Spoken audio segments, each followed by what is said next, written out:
आज बच्चों हम द्विघात समीकरण का रिवीजन करेंगे। द्विघात समीकरण आपके सामने लिखी हुई है ax² bx + c = 0, जहाँ a नॉट इक्वल टू 0, जहाँ a 0 नहीं ले सकते। अगर आप a को 0 लोगे तो आपकी एक सरल रेखा बन जाएगी, bx + c = 0 हो जाएगी, तो उसमें द्विघात नहीं रहेगी। किस घात में आ जाएगी? एकल घात में आ जाएगी, सिंगल घात में आ जाएगी। अगर आप थोड़ा ध्यान दें, a b c क्या हैं? वास्तविक संख्याएं हैं। और a क्या नहीं हो सकता? a 0 नहीं हो सकता, बाकी जो चाहे हो सकता है, यानी कोई भी वास्तविक संख्या हो सकती है। अगर आपको कोई भी आपको एक एक्सप्रेशन दे दिया जाए और आपको जांच करनी है कि ये द्विघात समीकरण है या नहीं है, तो बाद में आपसे अगर आप सोल्व करके लाओगे, ये सिंप्लीफाई करके लाओगे, तो किस फॉर्म में आ जानी चाहिए? ax² bx + c = 0 की फॉर्म में आ जानी चाहिए। अच्छा, द्विघात का मतलब तो आप समझ गए। समीकरण का मतलब क्या होता है? इसमें इक्वल का साइन है। अगर आप ध्यान दें तो इसमें इक्वल का साइन है, तो क्या बन जाएगी? द्विघात समीकरण बन जाएगी। तो इसको अगर आपको कोई द्विघात समीकरण दे दी जाए तो उसको आपको उसके हल निकालने हैं। तो हल निकालने के यहाँ 2-3 मेथड होते हैं, हम डिस्कस कर लेते हैं। पहला मेथड जो है आपके सामने वह गुणनखंडों की सहायता से, गुणनखंडों द्वारा द्विघात समीकरण का हल निकालना। इसको अच्छे से सीख लेते हैं। ये आपके सामने एक द्विघात समीकरण रखी हुई है। इसमें 2 की मल्टीप्लाई पहले किससे करते हैं? 3 से करते हैं। कितना आ जाएगा? 6 आ जाएगा। तो और यहाँ पर साइन कैसा है? अगर आप ध्यान दो, यहाँ पर साइन कैसा है? प्लस का। तो आपको 6 के ऐसे टुकड़े करने हैं, आपको 6 के ऐसे टुकड़े करने हैं, ये ऐसे गुणनखंड करने हैं, ये ऐसे फैक्टर करने हैं जिनका योग, यहाँ पर प्लस है तो योग, जिनका योग कितना होना चाहिए? 5 होना चाहिए। ये साइन नहीं देखना आपको, इस साइन पर आप ध्यान नहीं दोगे। तो 6 के ऐसे फैक्टर करो जिनका योग कितना होना चाहिए? 5 होना चाहिए। तो 6 1 जा या 2 3 जा, 2 3 जा या 6 1 जा। 6 1 जा में अगर आप सम करोगे तो 7 हो जाएगा। और 2 3 जा 6 भी होता है, और इनका योग कितना होता है? 5। तो आप 5 को किससे हटा सकते हैं? आप यहाँ पर 5 को क्या लिख सकते हैं? 2 + 3। एक सोल्व कर लेते हैं क्वेश्चन, जरा देख लो बच्चों। 6x³ - x है, ये 1 लिखा हुआ है, 1 तो लिखना जरूरत नहीं होती। तो 6x³ - x - 2 = 0। पहले 6 की मल्टीप्लाई किससे करेंगे? आप 2 से करेंगे। तो 6 2 जा 12 हो जाएगा, यानी 12 हो जाएगा। तो 12 के आपको ऐसे फैक्टर करने हैं जिनका अंतर, ध्यान दो यहाँ पर क्या है? माइनस, जिनका अंतर कितना होना चाहिए? 1 होना चाहिए। तो 12 के ऐसे फैक्टर करो, तो 4 3 जा कितना होता है? 12 होता है। तो 4 में से अगर आप 3 घटा दोगे तो 1 आ जाएगा। तो 1 के स्थान पर आप क्या लिख सकते हैं? 4 - 3। ब्रैकेट सोल्व कीजिएगा, बार माइनस है तो अंदर के साइन बदल जाएंगे। ये प्लस है तो माइनस हो जाएगा, बार x भी है तो x भी अंदर जाएगा। तो -4x + 3x - 2। इन दोनों में से जो कॉमन आ सकता है वो लिख लीजिएगा। कॉमन आ गया 2x। 2x से इसे डिवाइड करो, यहाँ पर 3 आएगा। x से x² को डिवाइड करो, x बचेगा। फिर 4x को किससे डिवाइड करेंगे? 2x से। तो जो भी कॉमन लिया जाता है उन दोनों टर्मों को डिवाइड करता है, और जो डिवाइड करके बचेगा उसे लिख देना है। इन दोनों में से 1 ही कॉमन आता है, तो 1 से डिवाइड करेंगे, यही बचेगा, फिर यही बचेगा। तो आपके पास ये होगी फर्स्ट टर्म।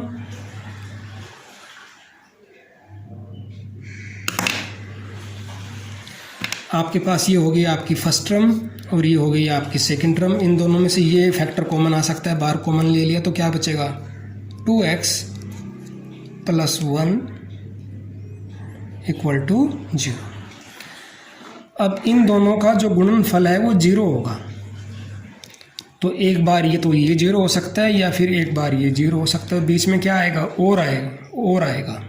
ठीक है, 2 इधर आ जाएगा, 3 से डिवाइड हो जाएगा। तो x की वैल्यू कितनी आ गई? 2/3 आ गई। फिर 1 को -1 और 2 से डिवाइड करेंगे तो x = -½ हो जाएगा। तो एक बार आप रिवाइज कर लेंगे इसे। आगे चलते हैं।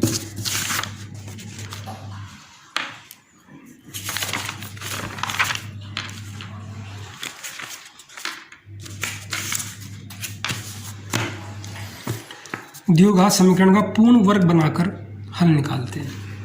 पहला तो कौन सा मेथड पढ़ा है हमने, गुणनखंड के मेथड से हम हल निकाल सकते हैं द्विघात समीकरण का। अब दूसरा मेथड पढ़ते हैं, द्विघात समीकरण का पूर्ण वर्ग बनाकर हल करते हैं। ये आपके सामने द्विघात समीकरण दी गई है। सबसे पहला स्टेप क्या है आपका, जो 2 है उसको इधर ले जाएंगे, इधर आके माइनस का हो जाएगा। मतलब जो भी आपकी कांस्टेंट टर्म है उसको कहाँ लेके जाएंगे आप, राइट में लेके जाएंगे, तो माइनस का 2 हो जाएगा। फिर x² का जो गुणांक है वो 1 होना चाहिए। x² गुणांक क्या होना चाहिए, 1 होना चाहिए। 1 कब आएगा, जब आप इसे 3 से डिवाइड करोगे, तो दोनों पक्षों को 3 से भाग देने पर, 3 से भाग दिया, 3 इसके नीचे जाएगा, 3 5 के नीचे जाएगा, 3 से 3 कैंसिल हो जाएगा, तो x² minus 5/3x equal to minus के 2/3। तो बन गई नहीं, यहाँ x² गुणांक क्या बन गया, 1 बन गया। उसके बाद तीसरा जो स्टेप है उसे देख लेते हैं। x का जो गुणांक है, विदाउट साइन देखना है आपको। x का जो गुणांक है, होता तो साइन के साथ है लेकिन साइन को आप छोड़ दीजिए। x का जो गुणांक है 5/3, तो 5/3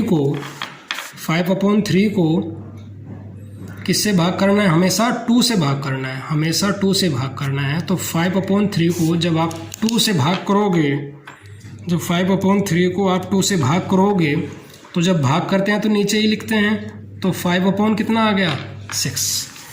तो 5/6 का स्क्वायर कर 5/6 का स्क्वायर कर दोनों तरफ जोड़ने पर, अगर आप ध्यान दो, ये पूरा का पूरा किस फॉर्म में दिखाई दे रहा है, a² minus 2ab plus b² की फॉर्म में दिखाई दे रहा है। इसे आप क्या लिख सकते हैं, a माइनस b का होल स्क्वायर लिख सकते हैं। a कितना है यहाँ पर, x, b कितना है यहाँ पर 5/6।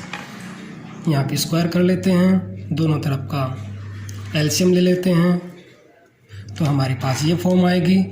जब स्क्वायर इधर आता है तो हमेशा क्या होता है, प्लस माइनस √1/36।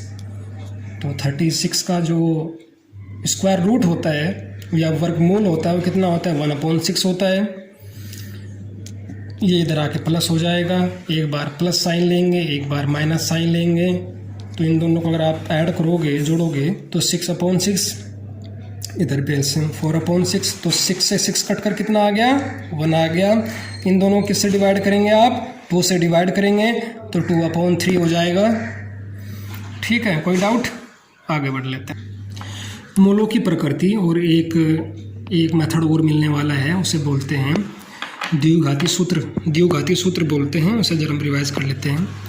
ये आपके सामने लिखी हुई है जो standard form of quadratic equation है, ax² bx + c = 0। आप इसका पूर्ण वर्ग बनाकर इस फॉर्म में ला सकते हैं। पूर्ण वर्ग बनाने की विधि से आप इसको इस फॉर्म में ला सकते हैं। b² - 4ac को आप क्या लिख सकते हैं, d लिख सकते हैं, जहाँ d क्या है, b² - 4ac है, इसको विविध कर बोलते हैं। और इस फॉर्मूले को क्या बोलते हैं, द्विघाती सूत्र बोलते हैं या क्वाड्रेटिक फॉर्मूला कहते हैं। यहाँ पर d पर 3 कंडीशन है। अगर d 0 आ जाए तो दोनों मूल कैसे होंगे, वास्तविक होंगे और बराबर होंगे। अगर d 0 से बड़ा है तो दोनों मूल कैसे होंगे, वास्तविक होंगे और अलग अलग होंगे। अगर d 0 से छोटा है तो दोनों मूल वास्तविक नहीं होते। वास्तविक संख्याएं कैसे होती हैं, जो वास्तविक नहीं है वो संख्या कैसे होती है, जैसे -2, √-2, √-3, इस तरह की जो संख्याएं होती हैं वे कैसी होती हैं, काल्पनिक संख्याएं होती हैं, ये वास्तविक नहीं होती। तो यहाँ पर हमें क्या पढ़ना चाहते हैं, मूलों की प्रकृति पढ़ना चाहते हैं। मूलों की प्रकृति 3 प्रकार से देखी जा सकती है। मूलों की प्रकृति 3 प्रकार से देखी जा सकती है। एक बार फिर देख लेते हैं।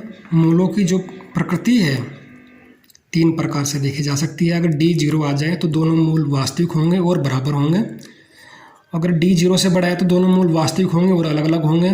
अगर d 0 से छोटा है तो दोनों मूल वास्तविक नहीं होंगे, और वास्तविक नहीं होंगे जैसे रूट के अंदर -k2, रूट के अंदर -k3, इस तरह की जो संख्याएं होती हैं उन्हें काल्पनिक संख्याएं बोलते हैं और वे वास्तविक नहीं होती।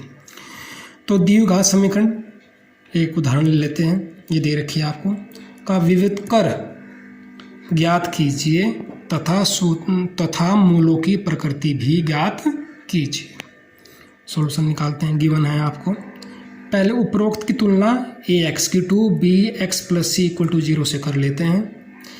यहाँ पर a कितना होगा भाई 2 होगा, b कितना होगा -4 होगा, c 3 होगा, d निकाल लेते हैं। d होता है b² - 4ac, a b c का मान रखने पर -8 आता है। माइनस का जो भी नंबर होता है वो 0 से छोटा होता है।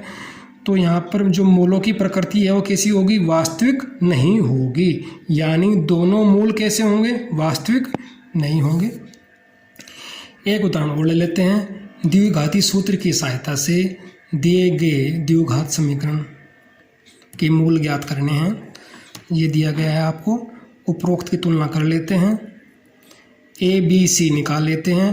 a 2 आ गया, b यहाँ पर -7 आ गया, और b यहाँ पर -7 आ गया, और c कितना है यहाँ पर 3। तो d निकालते हैं भाई। d कितना आ गया सोल्व करके d आता है 25